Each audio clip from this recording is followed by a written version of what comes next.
everybody, my name is Jacob, and I am here to talk to you about love. Love is showing others how much they matter to you. One thing that I love is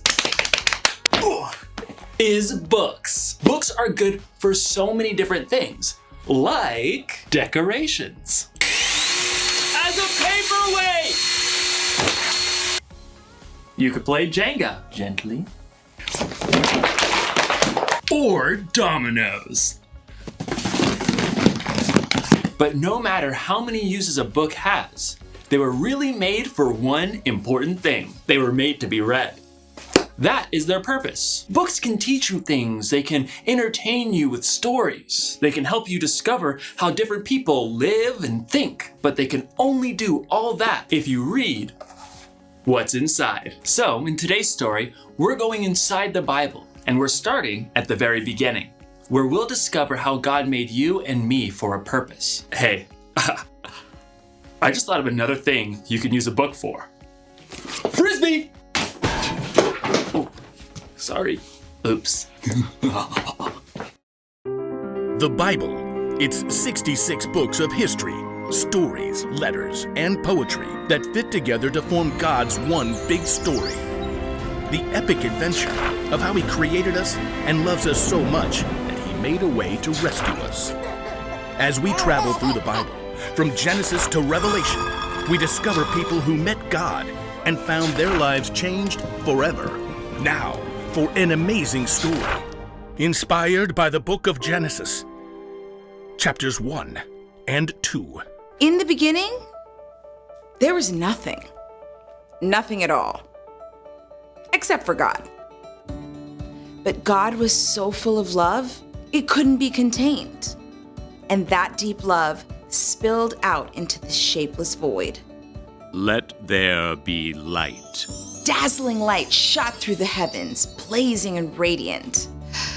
God separated the light from the dark. Evening turned into night, and night into morning.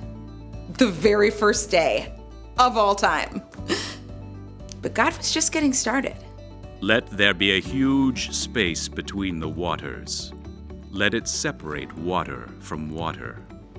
The sky arched out high overhead, and below, mighty waters rolled, covering the earth like a deep blanket. That evening and that morning was the second day. Let the water under the sky be gathered into one place. Let dry ground disappear. The earth shook, mountains rose up, and rivers burst forth and ran through wide open plains to shiny seas. Let the land produce plants. Let there be trees that grow fruit. A riot of green covered the earth. Tall trees shot up towards the sky. Creeping vines crawled along the ground. From pines and petunias mixed with cornstalks and cabbages. That is good. There was evening and there was morning, the third day. Let there be lights in the huge space of the sky.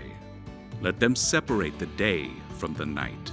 The sun blazed forth and the silvery moon took its place. Stars, planets, and galaxies spun out to the ends of the universe. It is good. That evening and that morning formed the fourth day. And now, the earth itself became a canvas for God's incredible imagination.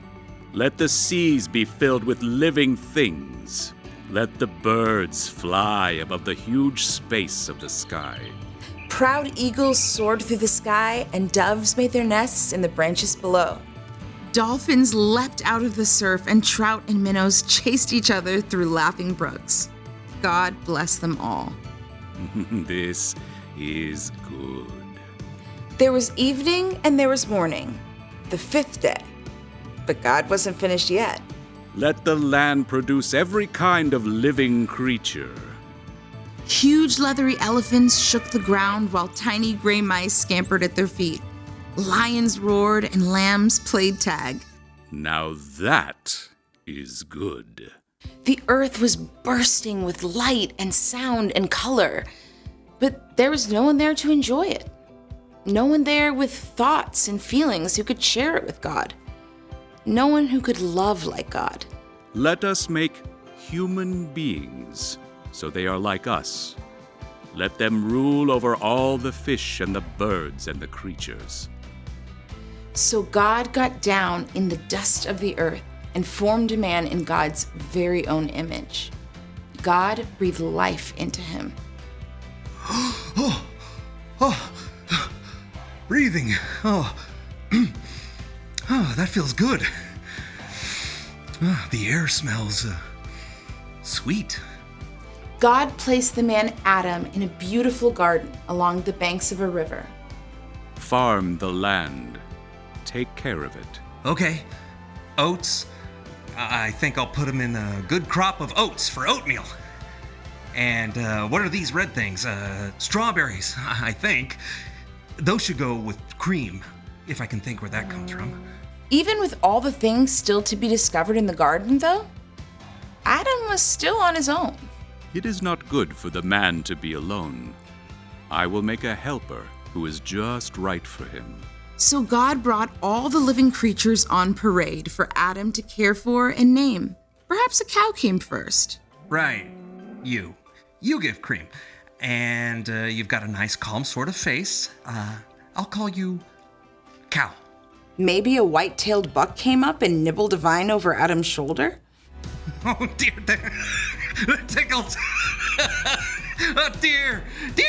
Oh, that suits. I'll call you Deer. One by one, the animals crowded around to see the new human.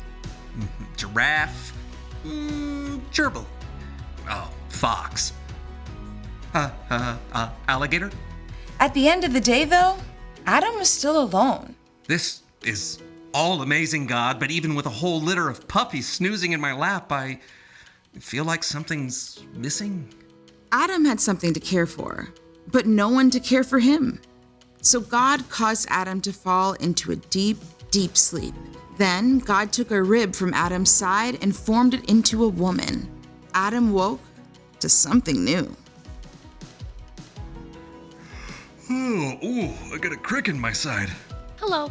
Oh, who are you? I'm still learning that. Eve, I think. Madam, I'm Adam. Would you like some breakfast? Well, after we discover what breakfast is. I can recommend oatmeal with strawberries. God poured out a deep, deep love into all of creation. But on day 6, God made humans. All people were created in the likeness of God. Have children, so that there will be many of you. Fill the earth and take care of it. I am giving you every plant and tree for food. People were made in God's image to think and feel as God can, to love as God can, and share that love with each other and all of creation. It is very good. At last, God's creative work of love was complete. And on the 7th day, God rested.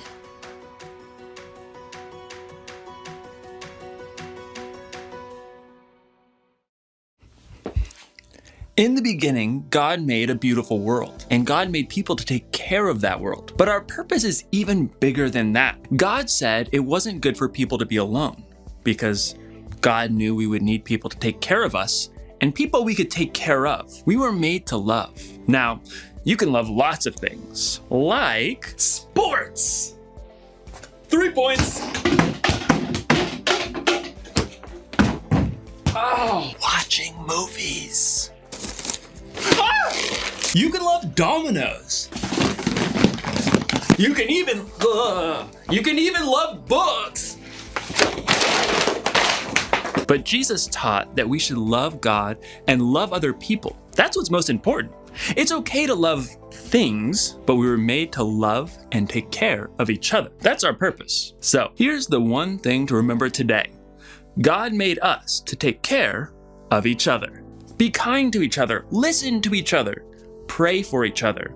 We all need to be taken care of. I need to take care of all these books I dropped. Maybe I can build a fort out of books. See you next time.